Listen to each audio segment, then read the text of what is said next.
Okay, thank you. So thank you, everyone, and thank you for having me here for this opportunity to present this work. It's about hydrodynamics with actual degree freedoms and mainly focus on fluctuations and sources. If I have time, I'll talk about more sources. But if I don't have time, you can think about the sources just noises, which which triggers the fluctuations. Okay, so I think I don't need to give a better introduction. And everyone knows hydrodynamics considered the old-fashioned theory. And if you open the textbook written by David Tom, in the first sentence, he will just tell you that if you take anything in the universe and you throw a bunch of uh, anything right into the box, and no matter what they are, if you turn on the heat, and you end up with the system which can be described by hydrodynamic equations. So hydrodynamics is considered really universal theory, and this can be described by a bunch of hydro modes, at least near equilibrium in the near region. And these modes emerge across different scales, from the smallest scale like quark-gluon plasma to the largest scale like the universe or cosmology scales. And these modes survive in non-valence infrared limit, and that's why they are interesting, because they are most interested in this regime, which realize at sufficient known time. And usually these modes are also associated with just a set of conserved quantity, because these modes are just relax with much longer time scales compared to these other fast modes. And some people will think about hydrodynamics just amount to Green expansion series, like in dispersion relations. So for example, if we consider very common hydro systems with conservation laws of particle numbers, energy and momentums, and we could have like basically D+2 different modes. We could have like a 2 sound mode propagating forward, backward, and we in principle have like D shear mode associated with D spatial dimensions, but we always have like a 1 longitudinal mode coupled with the sound, and then the rest will just be like a D-1 shear mode. And of course, we also have like a 1 diffusion mode. So, thank you. Yeah, I will collect it. Okay, so if we think about hydro as a stochastic, if we think about stochastic hydro as an effective theory, right? And we can think about it just like we can start from like a top-down approach where we have like a well-defined UV action, which can be written based on some fundamental symmetry and principles. For example, the Schrödinger calculation, I believe this is widely discussed in the workshop already. And if you go to if you integrate all this ultraviolet degree freedom, and you go to the infrared regime, we throw out all these short distance degree freedoms, and we end up with like effective description for this non-range degree freedom, which is conserved quantities. They can be described by like in a system scale, which is the largest scale in the system. Based on the conservation laws of the thermodynamic quantities defined only at the local hydro cells. So each local hydro cell can be think about like a grand colonic ensemble, exchange like energy and momentum and flux with environment. And they have well-defined thermodynamic quantities.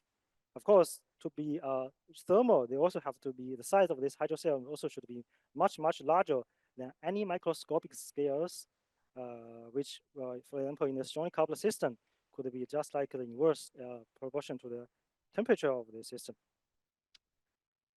Okay, but to ensure that the hydrodynamic framework works, we have to assume there's a scale hierarchy. For example, the system scale should be much larger than the fluctuation scale of the hydrodynamic degree freedom. Also, the should be much larger than these microscopic scales. Sorry. Can you?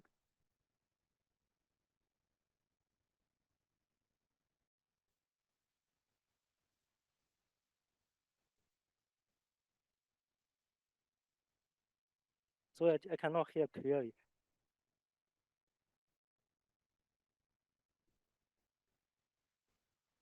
Yes.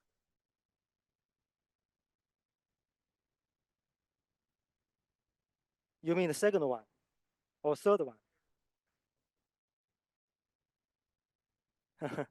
Okay, so let me just maybe explain one by one. So the first one, just assume that each space-time point can be understood as a thermal local in local thermal equilibrium. So that B is basically there's no project. I mean, B is basically the size of this hydrocell, which is depicted by the green color. So yeah, this is the size of the B. It's basically the cutoff of the hydrodynamic fluctuation. It's inversely proportional to the cutoff of the hydrodynamic fluctuation scales, right? So it's set up the cutoff of the hydrodynamic fluctuations. But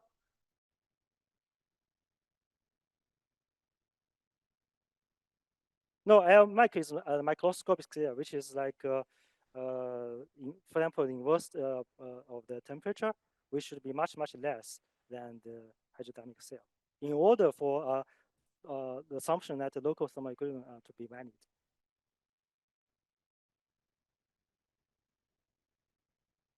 Yeah, lambda is basically the upper bound of this Q, which is basically the typical hydrodynamic fluctuation scales.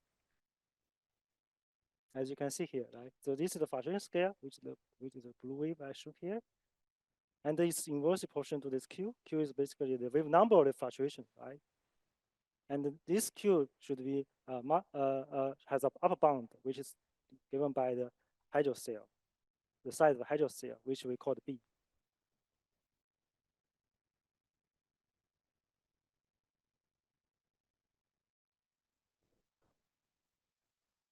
No, this is not temperature. You mean this? No. This L? No, this is not temperature. Temperature should be reflected, should be related to the even really the microscopic scale, which is much less than the hydrodynamics hydrocell size. No, this is a completely different scale. Which you can think about. This is basically, if you think about how to say loop diagram, this is basically some internal loop momentum. It's completely different from temperature. It's described the dynamic evolution of the hydrodynamic, but temperature is really like from emergent from the microscopic scattering process, for example, as I shown here. So it's fundamentally different scales.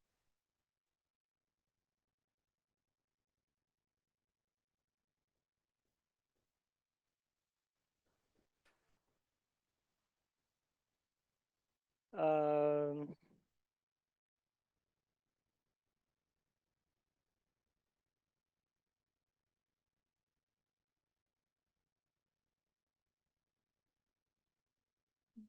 Yes, as the fluctuation scale can be as large as a certain scale if you are near the critical point. But now we are not in the critical regime. So to push this into the critical regime, we have to do something. We have to modify the theory a little bit. We have to, what people do the mode coupling calculation. They have to assume some local interaction, mode coupling, and push this. I mean, yes, I agree with you that the third assumption can be relaxed and has to be relaxed near the critical point. But I'm starting with this assumption just because we know how to deal with this in the framework of a hydrokinetic theory. If you want to push this into critical regime or the scaling regime where the correlation length is much, much larger and be comparable to the system size of the system, then you have to do either mode coupling or you have to do some modification to ensure that you have some non-local distribution. Here, everything is local, and the equation will be local. But if you go to the critical regime, it will be some non-local terms emerge. Okay, I think I will discuss. I will come back to this later. So there are variant approaches for describing hydrodynamics, and I believe some of them are already well discussed in this workshop. Although this is my first day here, but I think I briefly went through their slides a bit. maybe I missed something, but I think this has been discussed extensively in this workshop. So of course we can, hydrodynamics is just a set of partial differential equations, right? So you can just cast them into like a stochastic Langevin form, right? Which has this form where the evolution of this stochastic field can be described by a macroscopic force here, accompanied with a microscopic noise, which is also like a random force, which whose correlation is satisfying the fluctuation distribution system, which is what we demand because we have to ensure that this system has a well-defined equilibrium. But this approach has some cons. I mean, disadvantage because you have to, as I think Thomas discussed in his talk, it suffers the infinite and multi-particle noise problem. In other words, if you discretize these equations in lattice, you realize the dot function will give rise to singularity as long as you the spacing size approach to 0. And of course, this equation is also unstable and causal. So that's why usually people, if they want to start simulate this, they have to use introduce additional transport coefficient like in the framework of issue stored hydro. But recently, I think people developed a new algorithm, which is also discussed, I believe, where people just write this in a Hamiltonian equation form and consider a probability distribution, which is determined by the Hamiltonian given time slice. And then they consider basically two steps. First, they consider ideal evolution of the variable they choose without noise. And then they add a noise, random noise, which satisfy this fluctuation dissipation theorem, or in other words, the change of the variables is determined by the noise, which has the designed mean square values. And then they just reject or accept the probability dependent on the sign of these Hamiltonians. And in this case, they do not even need a non-hydrodynamic mode.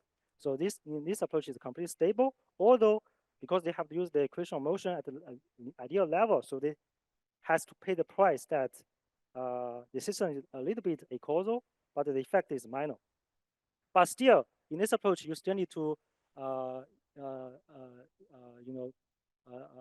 to say, specify the renormalized quantities, which is an input to adjust to be consistent with this, for example, the observables. So this is actually something cannot be implemented in this approach. That's why the deterministic hydro or deterministic hydrodynamic equations is useful because we can handle this problem completely analytically by considering some like OBE expansion with respect to the hydrodynamic fields from the equation of motion. But this approach also only works in hydrodynamic regime because we start from hydrodynamic equations. If you really want to go beyond hydrodynamic regime, then a more powerful approach, also it's a top-down approach, is the Schwenker-Kadich formula, which was developed rapidly recent years. And I will come back to this later. But I want to say that this approach, of course, is a theoretical field theoretical approach, and it can be applied in the regime beyond hydrodynamics.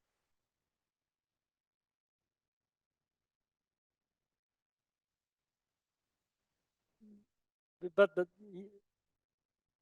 it can be so it can be applied to the regime far from equilibrium. It does not really require that the system stay near equilibrium, right?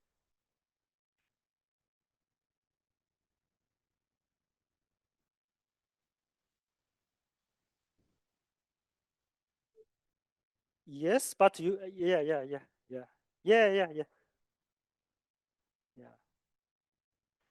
But the point is that this is not the full action, right? I think as I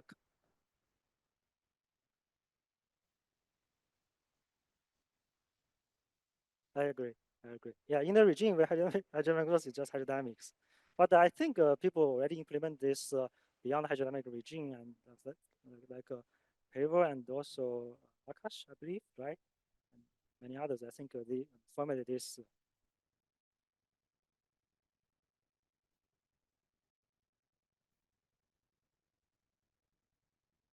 That's what I mean. Yeah, yeah. Uh-huh.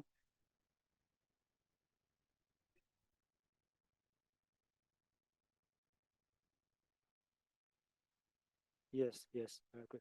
Yeah, yeah.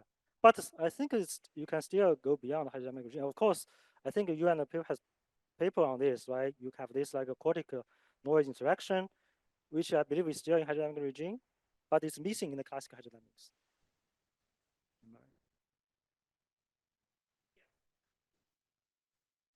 Yeah, yeah, yeah, yeah, yeah, yeah.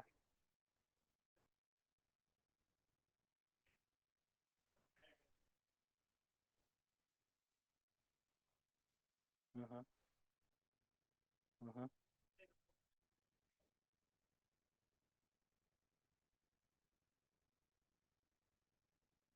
Yes, yes, yes, yes, yes. But I think this is the powerful approach that is designed to study the the fixed Pfaffer equilibrium.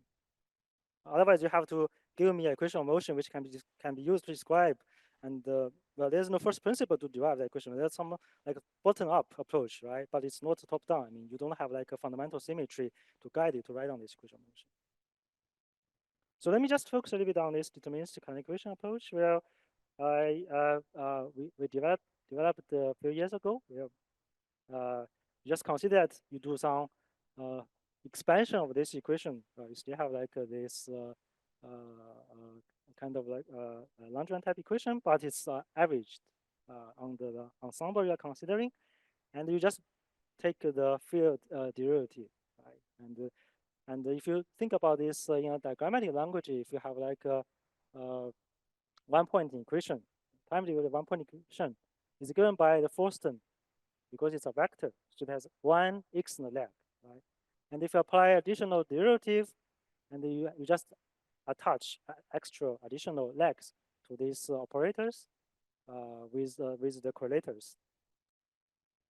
And following this principle, you can even write equation for the 2-point function. Here, we are considering only like symmetric correlators. So GIG here is symmetric correlators. And then you can just, using this 1-point function to write down arbitrary equation motion for arbitrary high point correlators, with also, of course, higher order terms, which can be represented by loops.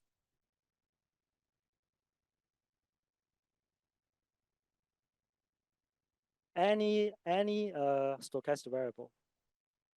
This is not even, well, I haven't yet talked about hydrodynamics. It could be like a Brownian motion or harmonic oscillator. Yeah, I'm so this equation can be applied to fields or just a naive variable. Yeah, but I will talk about how to implement this when we talk about the fields. Here, it's just any stochastic variable. This applied to, so this framework applied to the problem as long as the problem can be described by, for example, Lagrange type equations. Oh, and sorry, and here. So I have need to finish this statement here.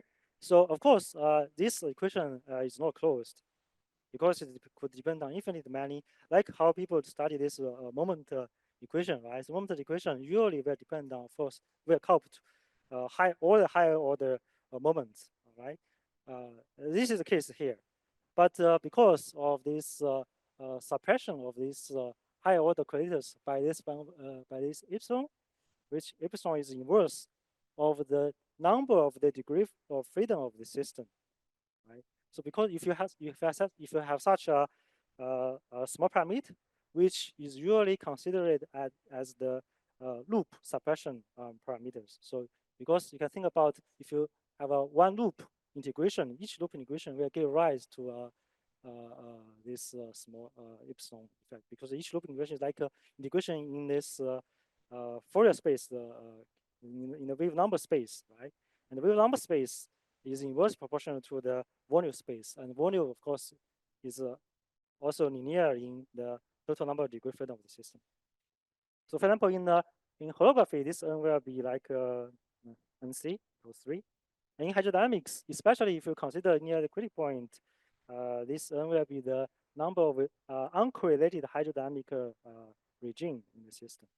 So if you are consider if your system is near the critical point, n becomes smaller because the uncorrelated region becomes larger. So effectively, the number of the uncorrelated region becomes smaller. So that's why this long Gaussian fluctuation become important near critical point. But if n is very large, like if it's like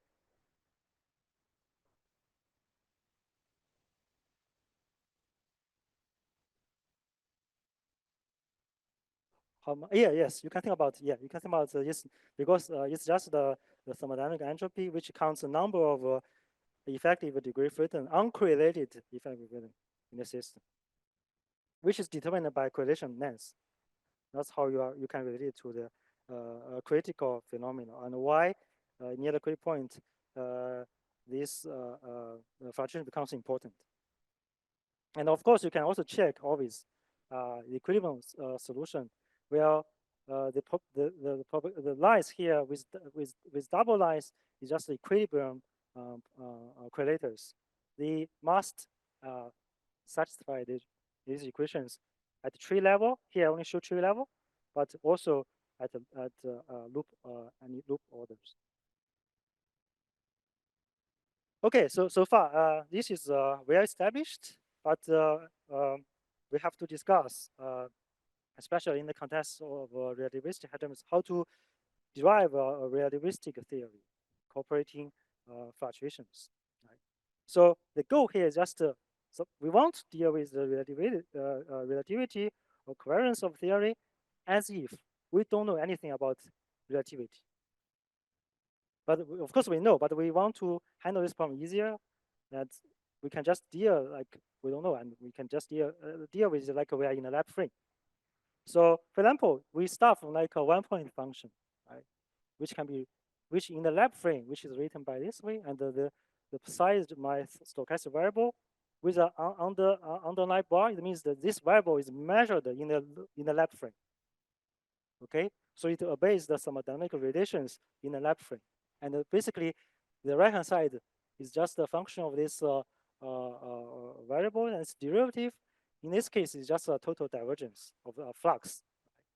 And you can quantize these equations by promote for example, the lab time derivative to a material derivative along the fluid velocity, and also promote the spatial derivative in the lab frame and some vector-like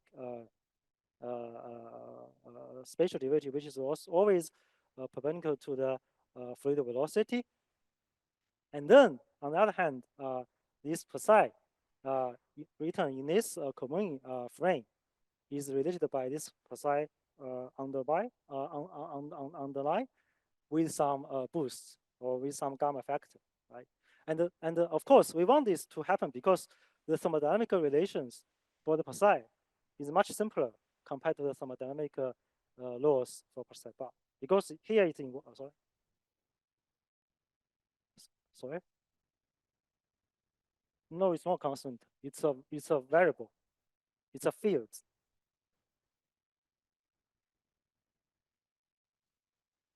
Depend on what? Yes, of course. That's why I just didn't mention that. So you could be chosen variable in a set psi, or you can be think about as a variable depending on psi, right? You have the freedom to choose whatever you want, as long as they are all independent and fully describe the system. You could choose one with psi, or it could be a function of psi. No, you cannot. This psi in this case in the fluid cannot be a scalar unless you think about each component of a vector is a scalar. So because we are considering fluid dynamics, so you always have to take into account the momentum, right, as a variable. So it involves vectors.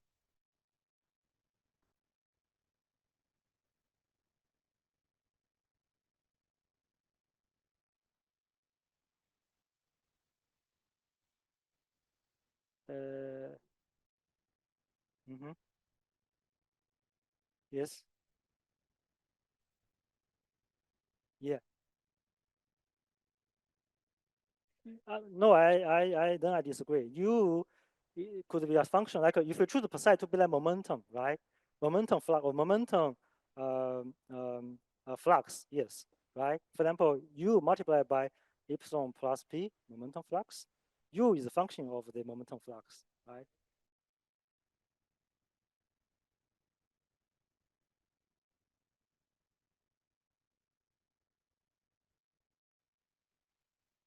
You can choose the hydrodynamic to be a momentum density, like what people are doing, like in density free, they just choose momentum.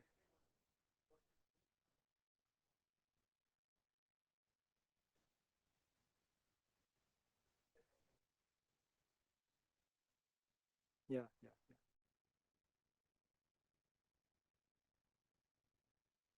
You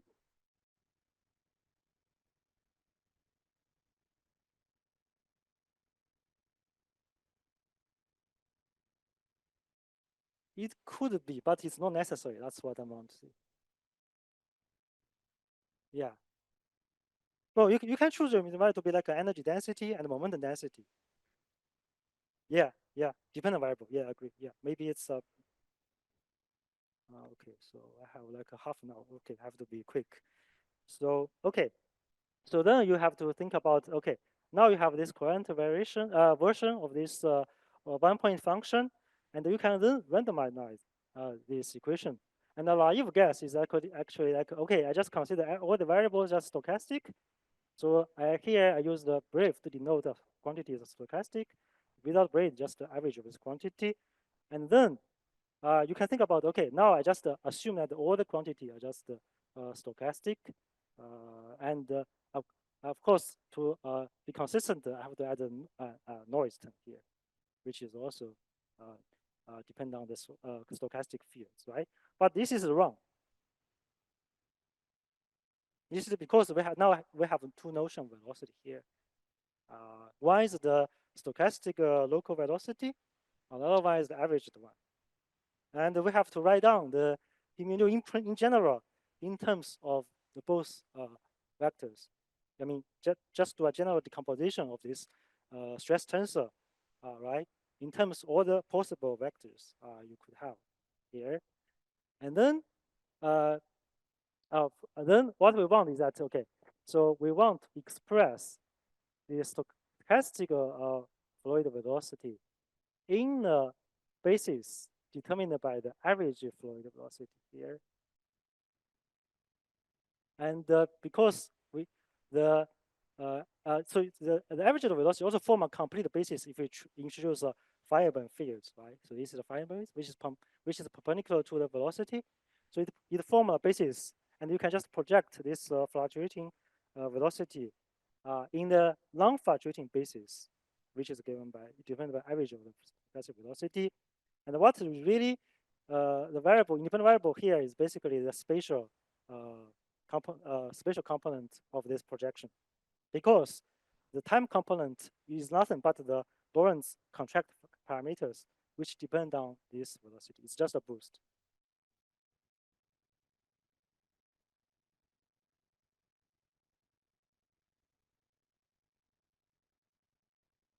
Yeah.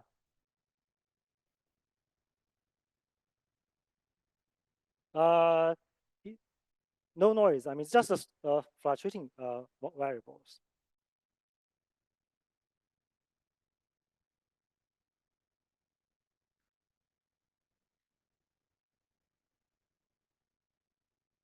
Mhm. Yes, it's a operator. Yeah, it's a stochastic operator.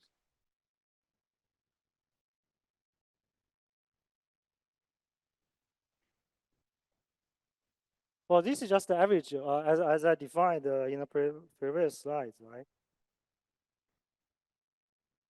The quantity without the brief is basically average, ensemble average, right?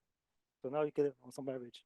And you can find the eigenvector of this averaged T mu, which is different from this brief. But they are related by this. Because you can always choose averaged frame and express another one. right? Why we want this? Because we want to have an equation which is written only in terms of the average variable, like the u. But on the other hand, we want the thermodynamic variable to be all measured in the fluctuating frame, which is given by, for example, these fluctuating quantities. Why? Because they obey a simpler thermodynamic laws. For example, the first law of thermodynamics for this fluctuating variable in their own local rest frame of the fluctuating velocity is simpler. There's no momentum involved, right?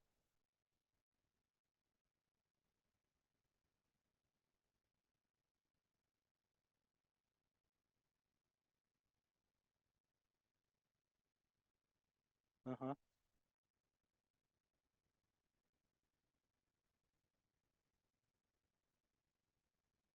uh-huh.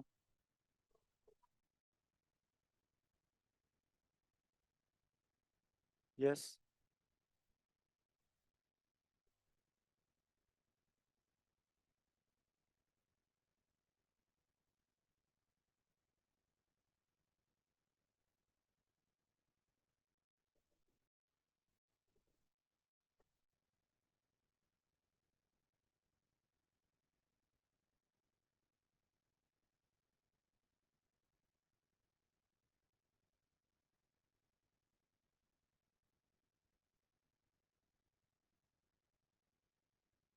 yes.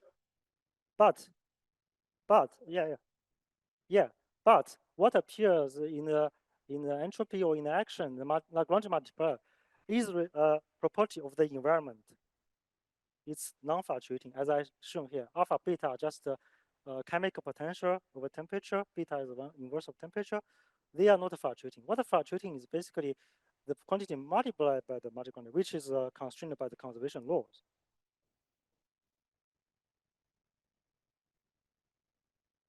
Uh, why? I mean, it fluctuates.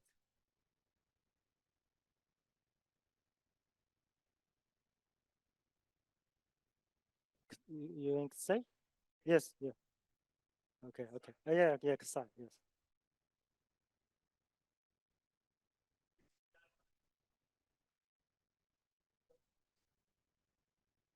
Uh-huh, uh-huh. Yeah, yes.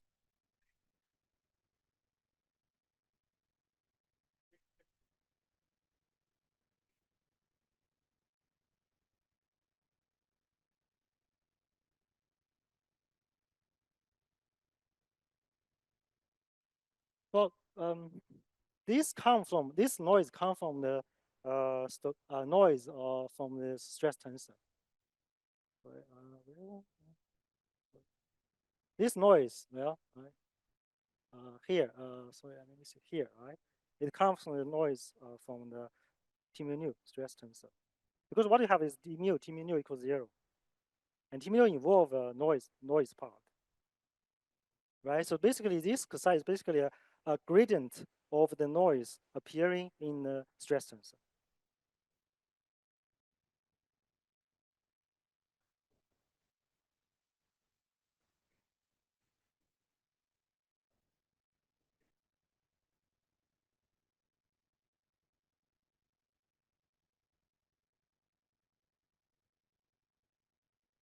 By the no, no, it involves like it involves a noise part.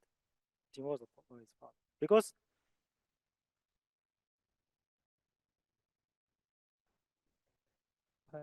let me just explain. Yeah, this is just because we design this noise in such a way that is transfers to the u mu, so it does not contribute, of course, but it's there because you cannot write down a fluctuation quantity without the noise. It's incompatible, right? And this pi mu is basically this because we are now working in the this is basically a matching condition in Landau frame, right? So we are just write down this pi mu in the under this matching condition, which is basically the dissipative part, as you can see here, right? It's just the involved.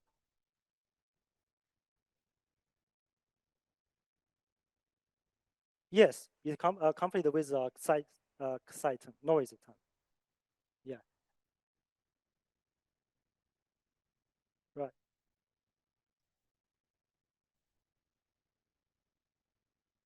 Yes, yes, yes. Yes, yes, yes, yes. No matter it's white or not, but you have noise. And they are related just by fluctuation dissipation relations. Maybe we can discuss this later because I have to move on. Where am I? Okay. So basically, this is the picture that I want to see. Okay, but another thing that I missed here is that we also deal with like uh, uh, derivative, right? We have the derivative, right? Appear in the equation of motion. But then we need to consider the change of these fields from one local rest frame of the fluid to another one, right? And we also introduce like the local basis, which is denoted by the red this arrow here, the 5M fields. They have their own. I mean, each local rest frame of the velocity, you can always specify the local basis you want. You have the freedom, right? But if you want to compare these quantities in these two different frames, what you have to do is you have to parallel transport the basis from one frame to another, which is given by the dashed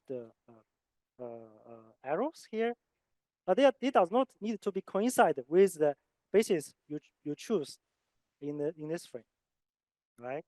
So that means that you have to introduce a connection to compensate the rotation freedom of the basis, which is what we call the confluent connection. And then we want to write the one-point equation in terms of the confluent derivatives involved in this connection to subtract these, how to say, kinematic chain difference of due to the rotation of these spaces, which is completely non-physical, or it's not related about the thermodynamic change of the variables, right? So now, finally, if you take that into account, we end up with what we want, the one-point equation for the fluctuation fields in the local rest frame of the fluid, but with a non-fluctuating time derivative. Because now we can use this as a building block to write all the higher order correlation functions.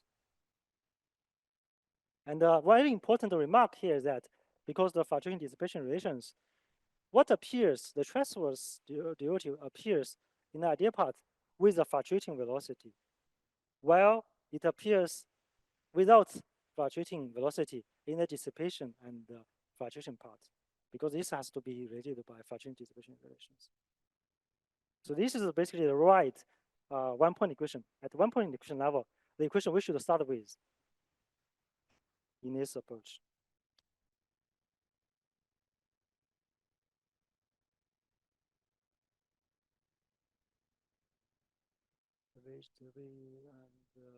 You mean the last equation? What? Yes. Yes. Yes. Yes.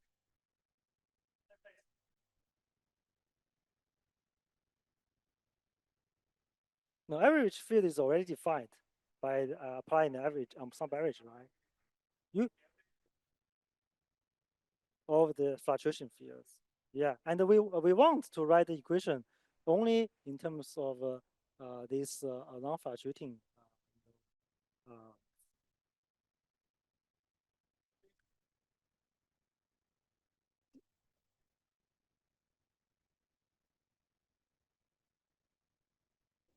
average under the ensemble members of the stochastic scene. Yeah, yeah, you can think, yes, yes, yeah.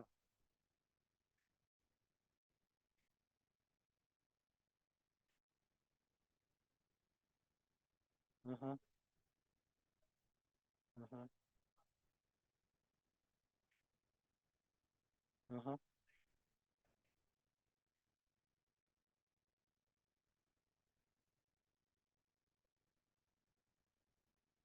You need yeah, you start from a stochastic equation. In this in the local frame of this, you break, and you apply average. But what we want is this equation, because we wanted to use this equation to derive equation for the higher point functions, which is written in terms of the average as well, as because we want the time derivative to be non-fluctuating operator. It's just like a reorganizing the terms after you apply the average.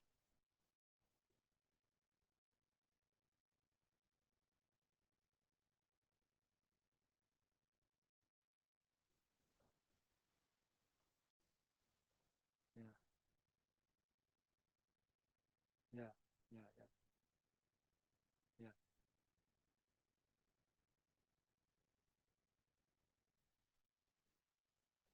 Oh, this is because that in that yeah we studied this, and actually in that situation the connection term vanishes. Yeah, yeah, you compatible. Yeah, this only appears in the arbitrary general background, but you also have to remember that you have to change the coordinate from the flat coordinate to the minor coordinate. You have to introduce additional covariant derivative connection like one would tell in that situation, which is different from the connection I'm talking about here. It's different. Okay, so now, so what is missing when we deal with this endpoint function is that we do not know yet before how to describe evolution of endpoint function in a covariant way. We want the equation to be like evolve along a velocity, which is averaged. So we want the equation to be defined like it's defined in a one point. It has only one support point, not the endpoint. We're dealing with endpoint, right? But we want the evolution equation like they are evolved along particular point. For example, it could be a midpoint if you want, right? So for this purpose, we have to, do some additional adjustment if we are dealing with an endpoint function. For example, we have to uh, boost all these fields measured in different, here I show the example of 2-point case, right? You can see these are just the black arrow is just like a field measured in this spaces, right? You just boost them into this, right? And the boost involves like the boost is given basically by this R matrix, and it involves like a projection of these fields into onto a larger space, the Minkowski space, right? From the space, 3 space to the Minkowski space, and then boost it from this Minkowski space, this point in the Minkowski space to the midpoint, and then project it using the basis here. So it consists of 3 steps, right? You have to finish this step, 3 steps, to boost the field at a different point to the common point. And this define your like a variation of this endpoint function, which is different from this naive endpoint function. And on the other hand, because we also introduce, because now we're dealing with the different points, right? So we can introduce the scales separation parameters from all these different points to the midpoint, which we call the y. And this y can be written also in terms of the basis, the value basis here.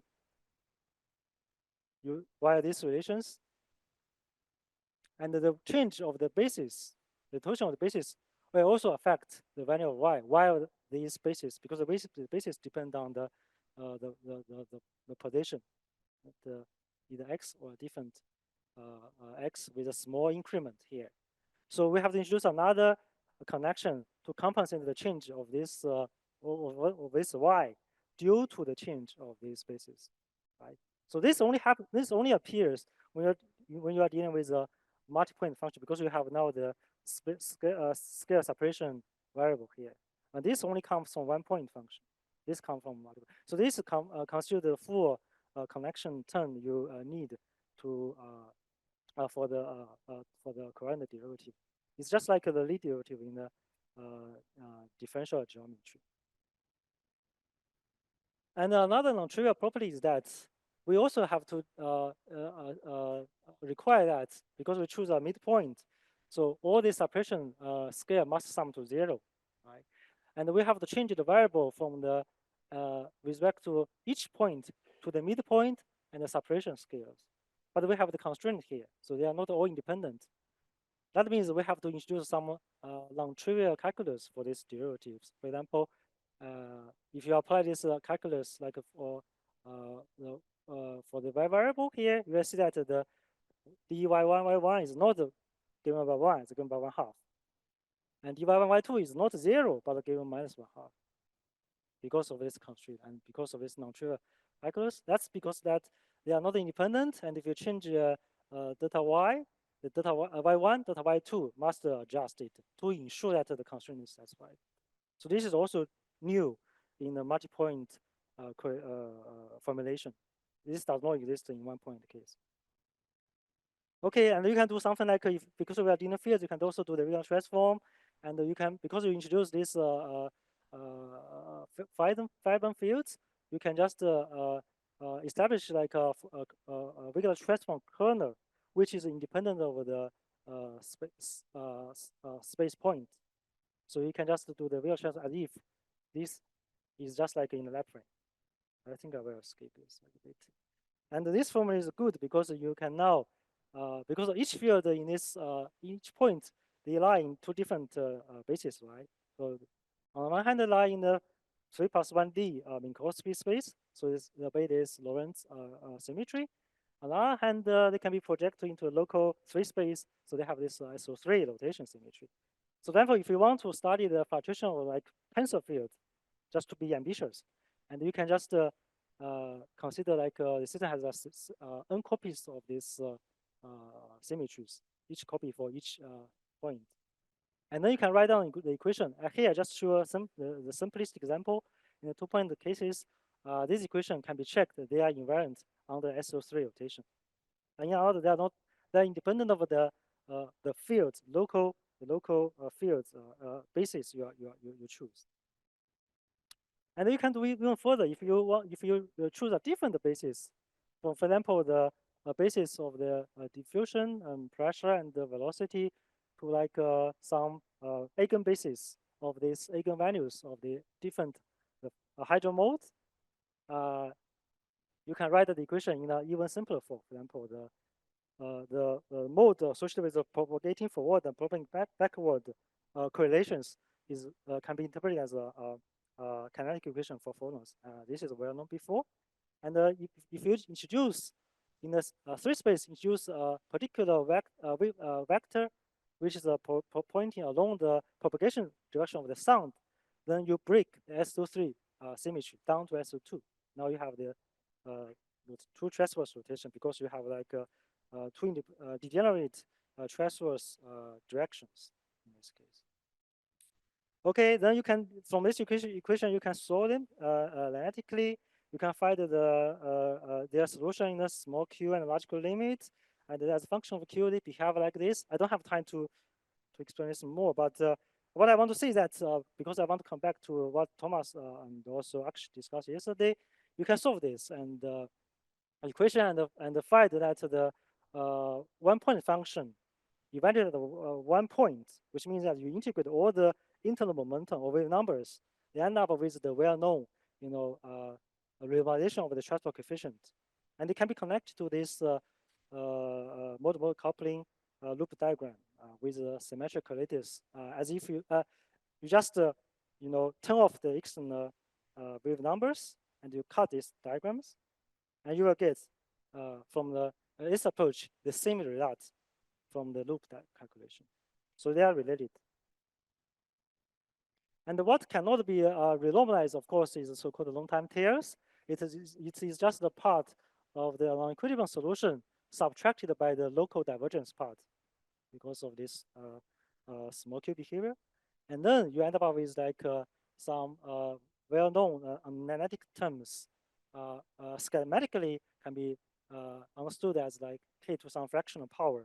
And from this approach, you can see that because each integration of q will give rise to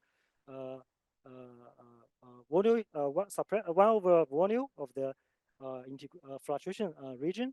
So finally, you will find that for higher point correlators, it gives rise to even higher order separations, but their separation are just behave non-analytically.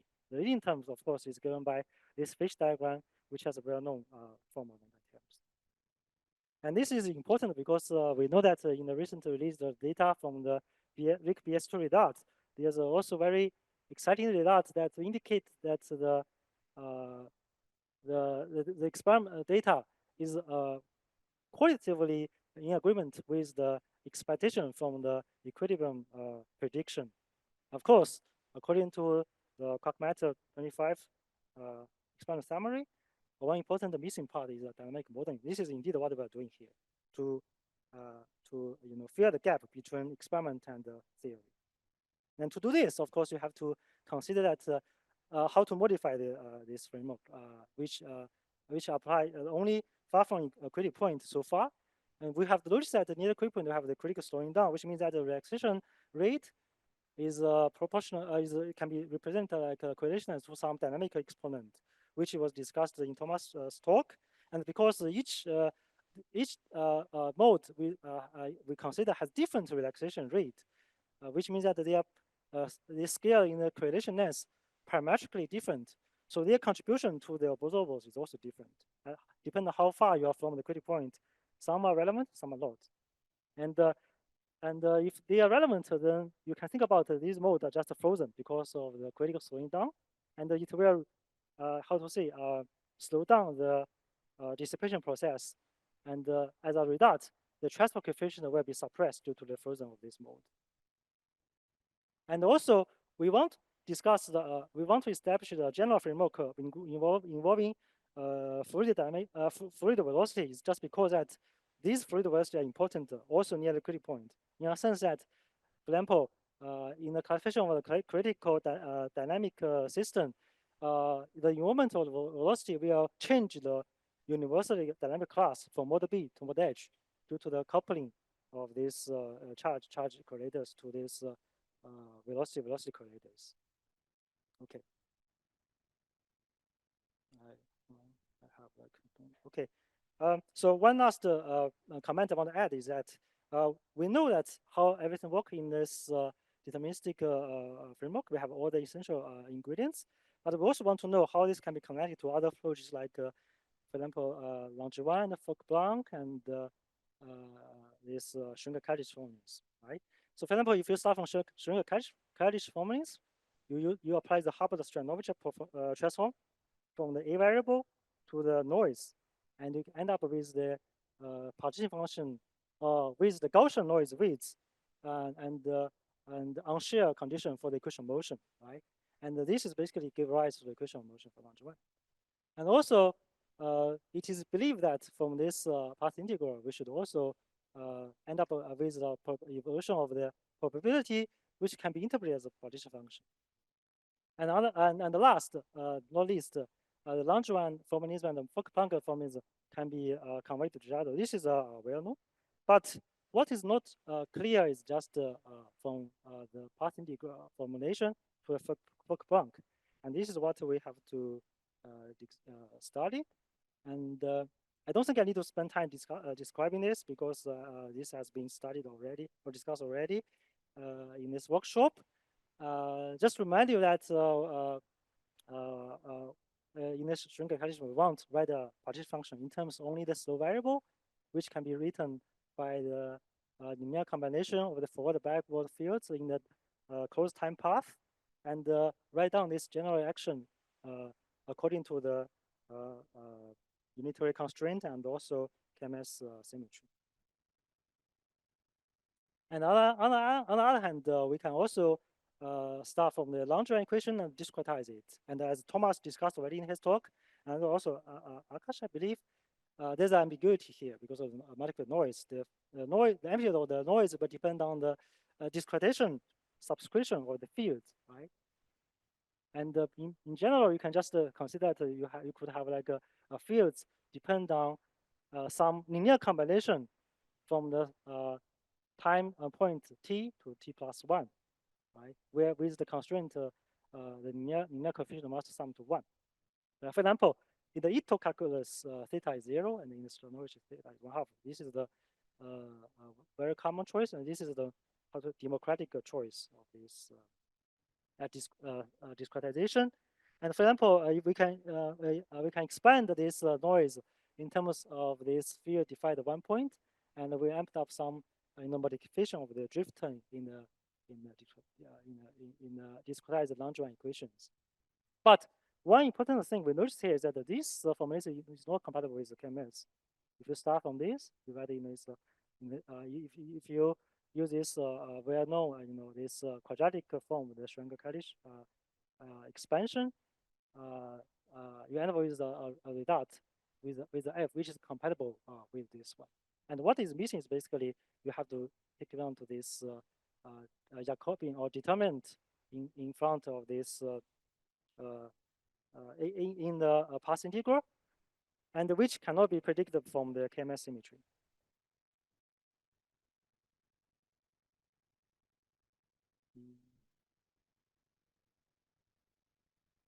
EA is basically the equation of motion. Basically, it's just this is EA. It's just the equation of motion. Yeah, because you have to change the variable from the equation of motion to the R variable. You have the determinant. You have the determinant, which is non-vanishing. Of course, it's just the one in the Ito's calculus, but it's not in the general prescription. And then, if you exponential this determinant in this path integral, it will contribute something non-trivial. It will give rise to something which depend on the subscription of this discretization, theta. And this we have checked it reduced to the Ansatz mashup Lagrangian when you consider H is constant, which means that you don't have multiple noise. And also when theta is 0, which means in the Ito calculus, you end up with this well-known quadratic form for this for the stochastic Lagrangian. And if we use this Lagrangian and write it in a forward and a backward, propagation from time slides t to t plus 1 and the backward from t plus 1 to t with different probability change. And we can check that this is indeed consistent with these bookable equations. And also it is considered with theta balance in terms of the forward and backward green propagators. So I will spend maybe 5 minutes on this last part of this talk. It's about non-hydro mode. So we discussed a lot about hydro mode. We also discussed this fluctuation in the hydrodynamic regime, and yes.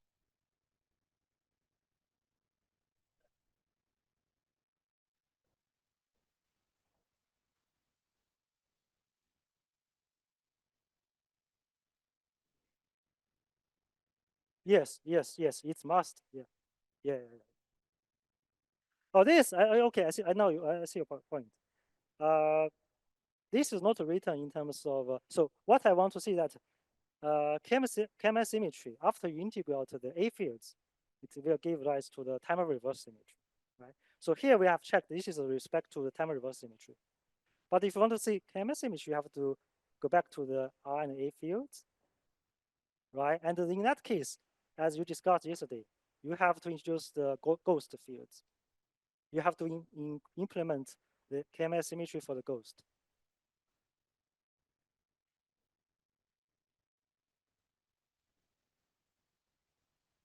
Yes.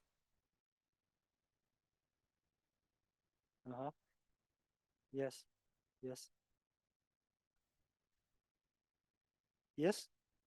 Yes. Because this is also a requirement of detail balance. Because detail balance is respected.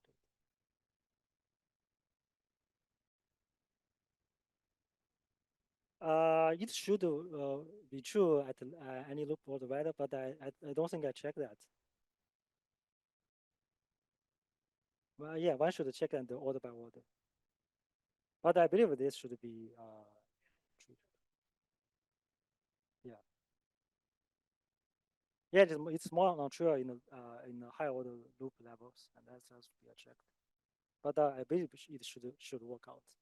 Maybe with some subscription, as you discussed yesterday. But let me finish. So Yeah, so we discussed already like hydrodynamic fluctuations, and also the emergence of fluctuations, and also the emergence of fluctuations near the critical point, which can be considered as extra degree freedom, other than the hydrodynamic degree freedom. Why they are extra? Because they are no longer dynamic. They are no longer uh, uh, dependent on hydrodynamic variable. They must be considered as independent degree freedom, because the relaxation rate for this mode are very, very slow. That means they have a very, very low time scale to relax. So they cannot be just considered as a dependent part of the hydrodynamic theory. So this is also similar to the non-hydrodynamic mode, which does not, of course, these fluctuation mode survive in the long wavelengths and the infrared regime, but they are not associated with conserved quantities. And those non-hydro modes also emerge on UV scale, like how you introduce this regulator for the relativistic Levi-Stokes hydro, for example, in the issue stored hydrodynamics. And they are also believed to beyond the gradient expansion, because if you have like a divergent gradient expansion, if you resum the theory, you end up with this non-hydrodynamic non-perturbative part, which is usually called the trans series, which should be there, which accompanied with the divergence of the gradient expansion of the hydrodynamic series. But usually we neglected it as long as you are very close to the, the equilibrium state. So there are two scenarios I want to mention, but I don't think I will talk about them because one of them is already discussed, I think, by Horst Balinsky in his talk a while ago in this workshop. And this is basically some like a bottom-up approach by perturb this system from the hydrodynamic attractor, which is believed to exist for at least at the late time for any hydrodynamic system, because you always have like a divergent serial expansion, and if you resum, you always end up with like a non-hydrodynamic part, and what left is basically resum the hydrodynamic series. So you can, of course, expand or perturb the system around the attractor, because it's attractor. So no matter what initial condition you start from, the system quickly approach to the attractor. But they do not predict all the observables, because, for example, the attractor is believed to exist in the 0 plus 1D broken expansion system, where there's no transverse dynamics. So you can consider like a transverse coordinate dependent perturbation around this transverse homogeneous attractor background. And you can also add the source term, such as the hard proton propagating in the system. And you can solve this analytically at least at a late time with if you expand like around the hydrodynamic background. And you end up with a homogeneous solution, which can be written in a transition form, which also depends on K. And also it encodes the initial condition of the evolution. And if you add the source term here, like for example, if you add a jet or hard proton, you can also find analytically the particular solution for the differential equation system, which has some interesting structure like this, which predict the, for example, evolution of this Mach wave. And there's also some interesting thing when the speed exceeds the critical value for the Mach cone. And the more important, when we realize that the late time behavior of this particular solution corresponding to the feedback from the jet to the medium is given by power law with an exponent determined by energy laws formalism. And this, of course, can be considered also as a building block of fluctuating systems with extra degree freedom, like the fluctuating tensor fields. Another example is this. We can also consider like incorporate vector methods as also like a non-hydrodynamic degree freedom in the context of like hadron physics as a model to interpret the abundance of the vector mesons. And this vector meson can be considered as like a spontaneously broken gauge bosons for the hidden local symmetry in the fifth dimension, connecting the black hole horizon and also its boundary. You can see here we have this infrared degree freedom near the horizon, coupled to like a bunch of this UV degree freedom lying beyond the cutoff. So they are UV degree freedom, and they have infinite layers connected, interacted via this gauge field existing in each layers, and there's also like a U1 signature beacon to ensure the existence of this vector bosons as this Goldstone bosons for this broken symmetries. And we end up with some interesting results like the mode interaction picture, and also some interpretation of this UV degree as like source for the relaxation of the infrared mode, or the other way around. So I don't think I will discuss this more, because he will talk about this in the next week. So I'll leave this for him. And so I will conclude the talk by very simple recap that here I just discussed the essential building block for the deterministic framework for relativistic hydro fluctuation. We have now all the ingredients, and what we have to do is just we need to get there. Of course, the calculation is very complicated, but I think we will see the results in this year at least. And also, we also studied several other scenarios with actual degree freedom via different mechanisms, which will be discussed by the other colleagues in the workshop. So the outlook, I think this can be extended to many different regimes. For example, in the critical regimes, where I think this is what Thomas mentioned, that we have to extend this. We already studied this extension to a critical regime or to a scaling regime for 2 points. But for high point, the trouble is that we do not know what's the, from a conformal field theory, what's the form of this endpoint function when the wave number is very large. So that's a very challenging task. And also we can also extend this to the Fafnir regime or off-share regimes and many others. And finally, the interesting ambitious goal is that can we have a unified paradigm for all these, for example, emergence of this extra degree freedom in from the action principle approach. So that's what I would like to discuss with you here. Okay, so with this I will conclude. Thank you.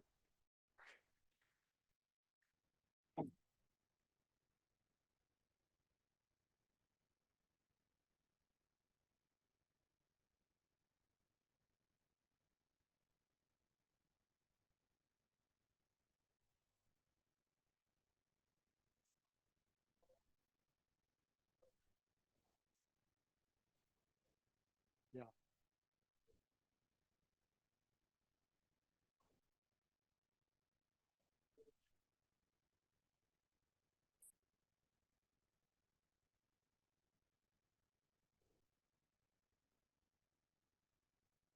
Mm-hmm.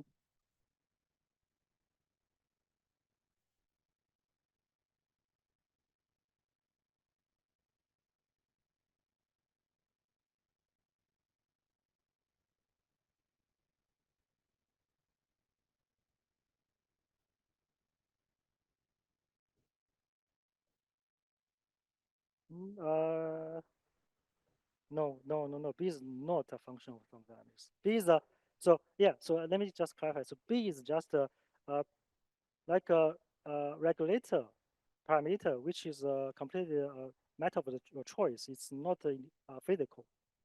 It's not physical, so cannot be related to thermodynamics, right? You can choose how large you have a bit of freedom to choose your hydro cell, how large it is. Yes, of course. You didn't say any B. You didn't say any. B is the inverse proportion to lambda, which is a cutoff. For example, when you do this loop integration to calculate the feedback from the fluctuation to the transport coefficient or the equation of state, you have the divergent part, right? But so lambda or B is just the regulator for this loop integration, which can be observed into the bare quantity of hydrodynamics. So they end up with a phase quantity which is completely independent of the B or lambda, which is a cutoff. because from the Bayer quantity, it also depends on lambda, right? It must the two terms coming depending on lambda must cancel each other.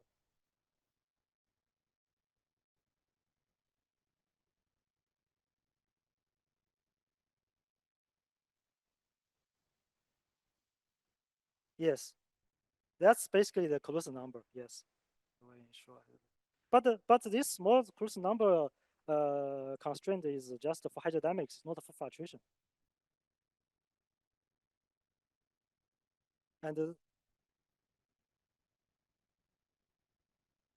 heat, heat capacity. Uh,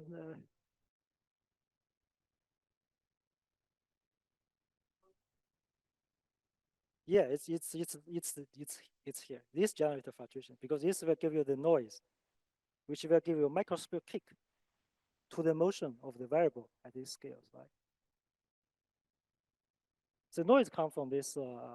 So when you say heat capacity is completely a thermodynamic quantity, so it can only depend on this. It depends on temperature, right? It does not depend on this. Of course, it will depend on this if you consider the system is very close to a critical point. In this case, you are in a critical in a scaling regime. You have to think about, for example, Thomas, here the Kawasaki function.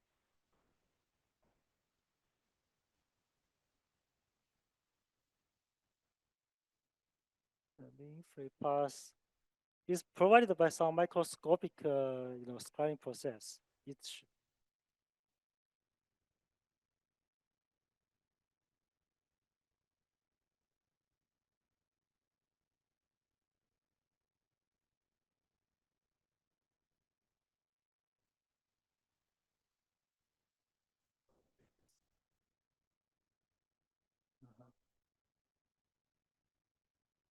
uh, you're talking about a weakly coupled theory, right? Well, in that case, I think the mean free path will be the microscopic scale in the weakly coupled system.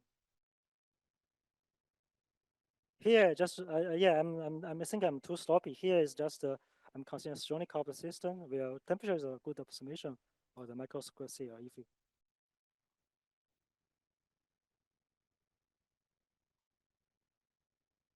uh yes, yeah, particles. Yes, you can think about it in that way. Of the particles, right? Yeah, microscopic particles. Yes.